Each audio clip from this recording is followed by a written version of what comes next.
কুমিল্লা, হবিগঞ্জ ও ফেনীতে ২২ মার্চ পৃথক সড়ক দুর্ঘটনায় ১৫ জনের মৃত্যু হয়েছে। কুমিল্লায় রাত ২টা ৫৫ মিনিটে ঢাকা-চট্টগ্রাম মহাসড়কের কুমিল্লা সদর দক্ষিণ উপজেলার পাদুয়ার বাজার রেল ক্রসিংয়ে উঠে পড়া একটি বাসের সঙ্গে ট্রেনের সংঘর্ষ হয়। এই ঘটনায় অন্তত ১২ জন নিহত এবং অন্তত ১০ জন আহত হয়েছেন। নিহতদের মধ্যে ৭ জন পুরুষ, ৩ জন নারী এবং ২ শিশু রয়েছে। বাসটিকে অন্তত আধা কিলোমিটার দূরে ঠেলে নিয়ে যায় ট্রেনটি।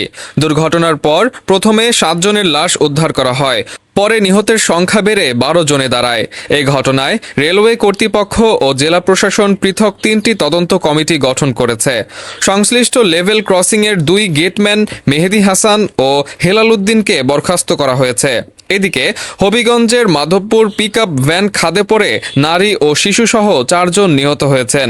২২ মার্চ ভোরে উপজেলার আন্দিউরা এলাকার ঢাকা-সিলেট মহাসড়কে এ ঘটনা ঘটে। ফেনীর মহিপালের দুর্ঘটনাটি ভোরবেলা বাস, অ্যাম্বুলেন্স ও মোটরসাইকেলের ত্রিমুখী সংঘর্ষের ফলে হয়। এতে ৩ জন নিহত এবং ৫ জন আহত হয়েছেন। প্রত্যক্ষদর্শীরা জানায়, বেপরোয়া গতির বাসের ধাক্কায় এই দুর্ঘটনা ঘটে।